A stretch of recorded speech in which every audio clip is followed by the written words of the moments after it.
This is the 2016-2017 ASME Human Powered Vehicle Challenge, or Capstone. My name is Cole Stanwick. The other team members this year were Abdulaziz Alyub, Chase DeSmirt, Nick Dorsett, Trevor Merrifield, Kai Newhouse. Our advisors are Dr. Ron June and Dr. Mark Oakes, and we were sponsored by Montana State University, Mechanical and Industrial Engineering Department, Hero Bikes, Charles Ribe, and Elixir. Our team was responsible for designing a human-powered vehicle that satisfied design constraints set by ASME competition rules. Here you can see a rendering of our final design. The primary design considerations for the ASME human-powered vehicle competition focuses on safety. The bike is required to have a secure brake system, a steering system with a minimum turning radius at 8 meters, and an integrated roll protection system that will protect the rider in case the bike were to roll completely upside down. So the rider is harnessed, and it must be a 180-degree field of view. The team used various decision matrices to determine things like frame design, frame material, and drivetrain. The results of these decision matrices can be seen here. We picked a recumbent bicycle made out of bamboo with a standard derailleur cassette chain drivetrain.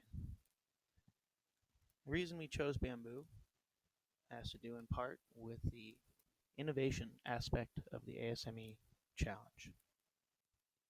The innovation requires the introduction of a previously unknown, unusual, or unfamiliar product, process, material, or method. By constructing a bike with bamboo and fastening it with organic fibers, we are attempting to satisfy the innovation requirements with this out-of-the-box approach. Another benefit of using bamboo is the effect it has on the carbon footprint of the entire manufacturing and implementation process.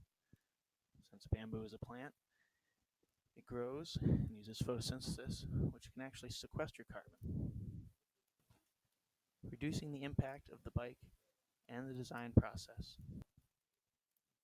Before we started designing the frame, we needed to take some measurements to ensure that the frame would fit the competitors that would be riding the bicycle during the competition.